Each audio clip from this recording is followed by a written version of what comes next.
Welcome to another episode of SaaS Growth Academy. Today's guest is Sammy James, founder at Cleverly. It's the lead response software. Welcome, James. We're happy to have you and look forward to learning from your growth journey. Thanks for having me. I hope I can contribute somehow. Super. And can you tell us, please, in one sentence, what does your product do? Well, our product, the outcome is increases sales from inbound lead investments, right? So whether you're buying leads direct from a aggregator, or Mhm. whether you're investing in content and SEO and whatever you're doing, you're spending money on leads generally if you have an inbound as part of your mix, which it Sure. is for most companies, at least probably 50%. So what we do is we help extract more sales from that lead investment. That's really the outcome of what we're doing, the purpose behind what Uh-huh. we're doing. And how do you do that exactly? Well, we leverage two things. We leverage speed to lead, and we leverage persistence. And Mm. we remove a big bottleneck, which is called assigning a lead.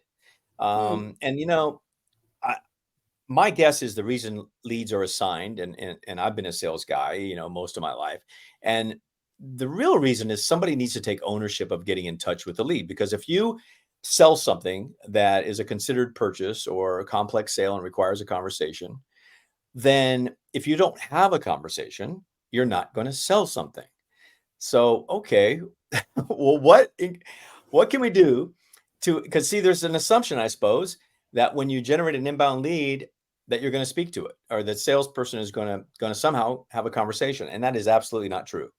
In fact, statistically, about 73% of all leads are wasted, and that's a huge number that most people can't believe, but it's true. And Mm. I mean, obviously varies by Of company, course. but it's an average. And the reason for that is two things.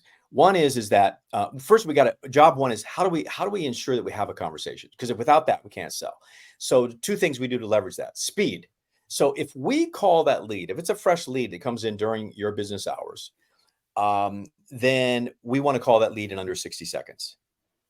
Yeah, I think it was InsideSales.com, which later became Zant, did a study. They did a study across millions. I don't know if it's 3 million or 5 million, but a lot. And what they found was the likelihood of converting a lead dropped 400% in 1 minute, and 800% in 5 minutes. So I don't think most businesses operate based on that premise. They sort of think they're doing pretty good if they think they're doing amazing if they call in 5 minutes, which in fact it's like you're uphill already. I mean, Mm-hmm. it's already getting tougher. The other thing that's true is that buyers, the reason speed works so well is for a couple of reasons. One is it impresses the buyer. It's like they're warm clay. When you call them, they Mm-hmm. already think you're pretty good before you've even opened your mouth, which is amazing. That's a nice way to start a sales conversation. The other thing True. is that buyers are they are biased towards the first company they speak to. So it's yours to lose, really. So if you're a professional and you're helpful and you offer something and they feel like you can help them, then you're going to get that business the majority of the time. All right. So you always Mm-hmm. want that first mover advantage. So that's the reason speed works so well. And it Mm-hmm. also, think about it, their mindset will never be as receptive as it is in the moment they just finished inquiring and filling out the form and hitting that call to action button. They're never going to be hotter than that, to use the analogy most CRMs use, right? So okay, that makes sense. Then the other side of the coin is, well, what about if you don't connect with them on that first attempt? Because typically in our case, our clients, I mean, we have some clients that have an 85% connection rate, but let's say average 40 or 50% on that first connect. Well, one of the things that I guess I should go back a little bit. One of the things we've done is we've removed that bottleneck of assigning a lead, because what happens is if you want to call a lead in 60 seconds and it's assigned to you and you're busy because you're working and you're helping somebody else or on another call, that lead goes cold. All right, really fast. Mm-hmm. So that's not smart, because the business should let somebody else who's not busy to call that lead. Well, how are you going to do that?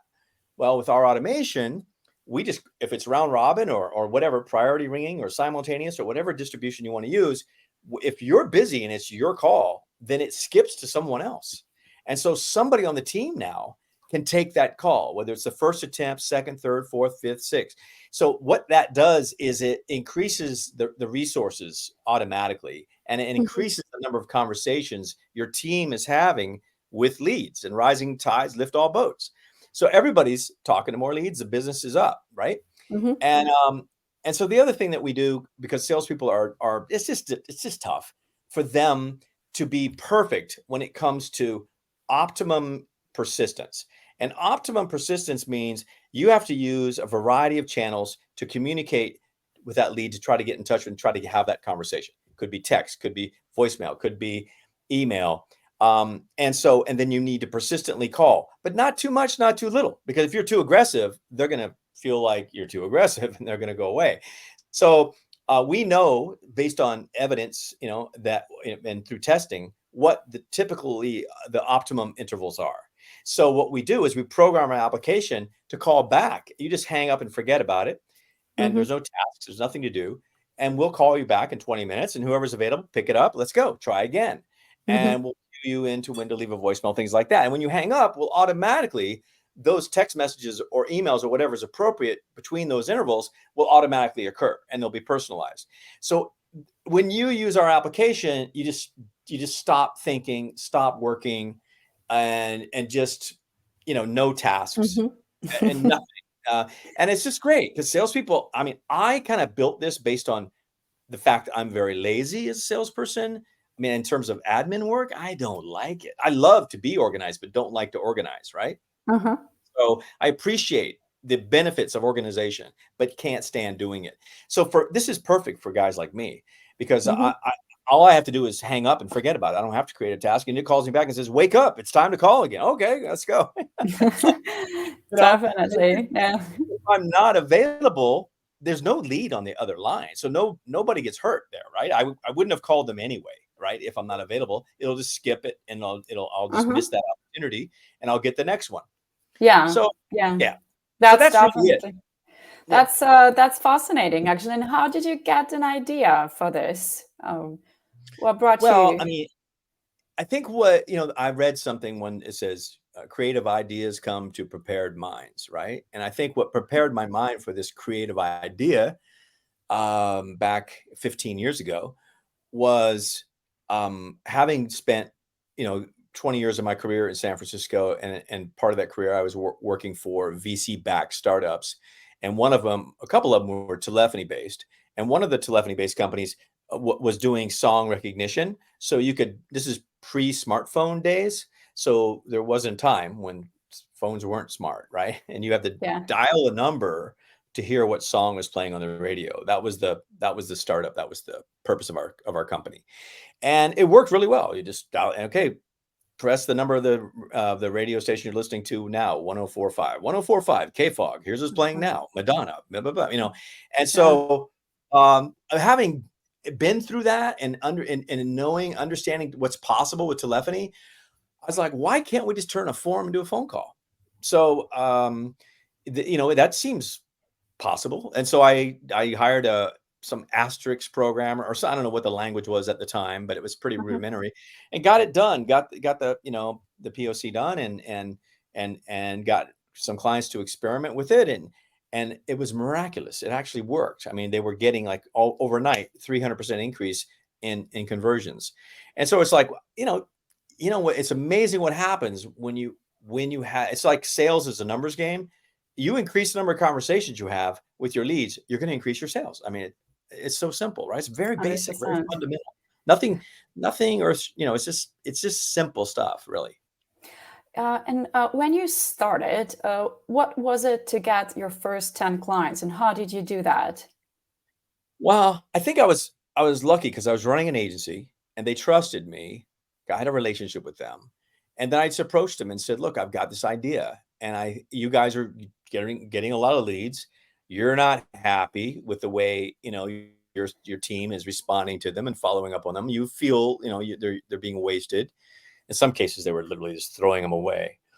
And I said, "So why don't we try this? I mean, this might solve the problem. What do you think?" I mean, they didn't have anything to lose because they had to buy these leads anyway. because most of these clients didn't have, any inbound motion going themselves. They had to actually pay for these leads. And Yeah, so that's, Uh-huh. I think that was easier to get those 10 clients back then, Mhm. when. And have you used any kind of marketing channels, paid ads, content marketing, SEO, anything along those lines? Over the years, I've done all the above, and not very well. And man, yeah, so I definitely learned a lot. Um, I learned a lot about I failed a lot, so hopefully I Hmm. learned a lot from those failures. But we did trade shows, Leads Con. We did shows, and education was one of the verticals I was working in my agency for private post-secondary schools. So we had a lot of schools, Hmm. still do actually. And so I did trade shows and didn't get a lot of business from trade shows, but Hmm.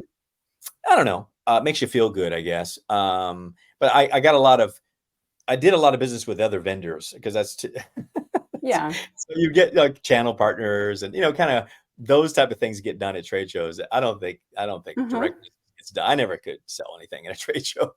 For sure.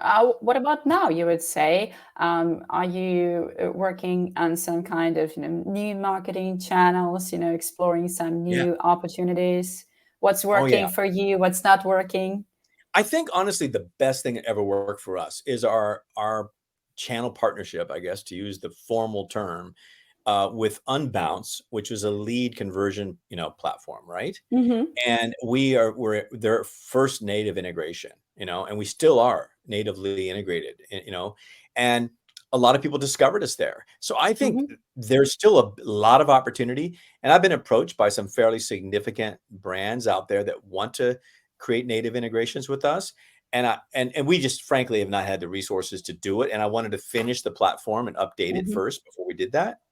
And so now we're ready. So we will be kind of going back and getting some of those relationships fired up again and getting those integrations done and APIs written, et cetera. So channel partners are big. Obviously, content is, I mean, it's just fun. It's just a requirement. And so writing useful content and getting ourselves discovered, vis-a-vis that content and building traffic through that content is Of really course. important. So we're working Hmm. on that, and SEO, technical SEO and on-page SEO, all those fun things and backlinks and Hmm. everything about.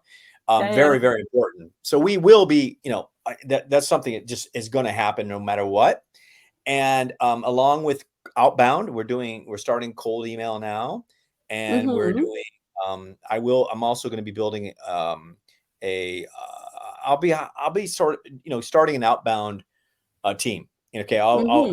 do it in phases, but I'll ultimately end up hiring two, BDRs, Hmm. and uh, and then so we'll be doing that. And then there's a lot of there's affiliate marketing, where we have we're working with some partners there. We have a white label program, and there's just a lot of different Yeah. channels. I think it's all about, as experimenting and prioritizing which ones to work on first, and then just keep going, and that's what we're gonna do. Definitely. There's always so much to try, but usually just, one or two really work for you. You got to find them for your business and, stick to it and nurture it. And you mentioned before that your retention is quite good, actually. And, this is surprising because for so many SaaS businesses, this is such a pain. How would you say you fight churn? Why your retention is so good? Well, maybe I got lucky, but also I grew up selling technology to people who don't like technology. Okay, they don't. It's like, as long as it's going to make me money, and I don't have to do anything, I'll buy it. Right? I mean, so that's kind of the audience I've always had. So that's kind of the mindset I used as I was building this. So the first thing I did is, it's kind of like an unapp, because none of the salespeople have to log into anything. There is no app for them. It's just the phone. Just answer the phone, follow the prompts, and it's Hmm. very simple. So training, 10 seconds. It's done.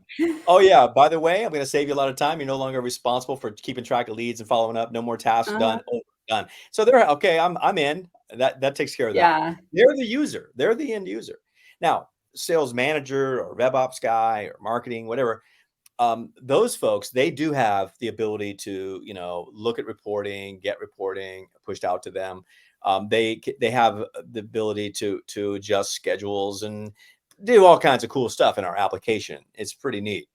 But so I've only got one person that really I have to please in terms of the application, and the sales team. That's the secret sauce right there, is that there is no app. And I don't because everybody's tech stack is too bloated already, and it's just too much, and they don't want to learn one more thing and integrate one Hmm. more thing. And I don't disrupt. I say don't change anything. The only thing I want you to change is stop assigning leads. Okay, that's the only thing, because it's going to help you a lot if you do that. Hmm. And otherwise, everything's the same. Just add a post to us. Okay, through whatever channel you want. Use Zapier, use webhook, use a HTTP, use SOAP. But we don't care. Hmm. We're going to keep it as simple as we can, and we're done. And then that's the hard part. We're done. Hmm. And I think the other reason that people don't get rid of it is because it works. And it's kind of like why you would never get rid of your internet again, right? It's just a Hmm. utility. You have to have it, right? And it's like once you use this, it's really hard to stop using it, because to go back to the manual way of chasing Hmm. down these leads doesn't make any sense anymore. That is true. Yeah, I that makes guess, a really good product. Very yeah, sticky it's one. very sticky. Yeah. And again, I thought about what makes this work? Why is this good? Because it was just, hey, it was just a crazy idea. I didn't know if it was going to work. I'm not, Uh-huh. whatever. And so I thought, why does this work? And I think the reason it works is job one is you've got to get the attention of the salesperson. Because a salesperson, if you think about it, is a fairly autonomous person by nature. They like to do their own thing, make their own decisions. That's kind of why they're in sales in the first place. They like to Yeah. be self-reliant, and they're betting on themselves. And so if you can't get their attention, it's not going to work. In other words, when that phone rings, they answer it. That's why it works. Brilliant answer. So, Sammy, if you were to start all over again, going back, 15 years, what would you have done differently? Is there a thing that you would change? Man, just about everything. So many things. I mean, I would say this. Number one is sales is number one. Always sales. Start selling before you have a product. If you're starting something, start selling it with just sell it before, like take pre-orders. Like get people to buy into it and give you $1 right away. It's just sales, sales, sales. Number one, it's got to be the priority, not the product. Yeah. Because the product, and then also make sure the time to revenue is fast for the client, and make sure that you shine a very bright light on the what kind of outcome you're creating. Don't be afraid of that, and get a baseline to start with. How is the customer measuring success? What are they using? What's the yardstick or metric they're using to determine if this is working or not working? Because it makes them accountable for that. And say so and don't be afraid of that. It's like hold it up to a very bright light. And I Mhm. love that. And that's why again we have low churn, because I do that right up front. I'm like, tell us what it's going to take to make this something you're never going to live without. Mhm. So that's one thing. And then I would say, make sure there's a demand there. The mistake I made is no one's problem aware, no one's solution aware. That's not a smart way to go if you want to make a lot of money fast. It's not, because then you have to educate the market. You got to create awareness. That's hard to do, which is why my Mhm. product is not viral, because people just don't even know. I mean, it's all status quo. Like, yeah, our team does great. We get leads, we make money, everything's cool. They don't know what Mhm. is leaking. They don't know what their leakage is. It's a hidden hole in their revenue bucket, and they just don't know it. So so I have to go out and find people that have that pain point, and it's hard to find them. Honestly, Mhm. it takes someone who is very metric minded, who is really an optimizer. They have to be kind of like I am. And there aren't that many people out there that are that way. I mean, there are enough, plenty, because I did the research to find out they're there. But Of now course. my job is to go find them. I have to turn over a lot of rocks. So don't do that unless you have the a lot of money behind you or something. I'm bootstrapped, so very long road. I've been doing this a long time and making mistakes, and those mistakes, and everything goes so slow when you're bootstrapped. At least in my case, there are Uh-huh. bootstrap guys that have done it in 2 years and boom. For me personally, I can only speak for me. I mean, Mm-hmm. what hasn't. But again, also the other thing I learned really quickly is I had some super smart people working for me early on, and they walked out the door and I realized that, whoops, I didn't have this internal knowledge base. So Mm-hmm. never let anybody who works with you or for you to walk out the door with their knowledge in their head. Mm-hmm. Make sure that every day somebody discovers something new, some aha moment, some insight, that it gets documented into a knowledge base, no matter what format it is. Just get Mm-hmm. it in, because that knowledge is so powerful and it will serve you and your business forever. You have, it's just crazy to keep reinventing it every time you hire someone. Mm-hmm. So that's a really smart thing to do. I didn't do that initially, and of Mm-hmm. course I Mm-hmm. do now. Otherwise, yeah, I think those are the things. Just if there's a demand for what you have, figure Uh-huh. that out, because it's gonna make it so much easier. You know. Definitely. Yeah. Would you say it's a good time to start a SaaS business these days, given that it's been on some time already? Yeah, I mean, I started in 2008 during the recession, right, and all that. It all worked out fine. So if the economy, I just it doesn't matter. It Mm-hmm. actually just makes you stronger, right? It just makes it sharper. Um, so I think it's a great time. And again, because there's so much stuff out there that doesn't have value. If you can demonstrate value and that people, you know, are amazed by and just love. I mean, and it's just, then do it. I mean, go, because people will love Mm-hmm. it. They'll buy it. I mean, it's all about creating value and not coming up with elegant solutions to non-existent problems. Be careful of that one. Mm-hmm. Okay. Well, Sammy, it's been super insightful. And thank you for sharing your insights. They've been super helpful. We really hope that, SaaS founders following our videos and newsletters will find it inspiring. And you guys, if you're watching this right now, remember to stay tuned for the next episodes of SaaS Growth Academy, as well as new outstanding SaaS founders and their stories. And until next time, keep dreaming big and let your SaaS be a huge success.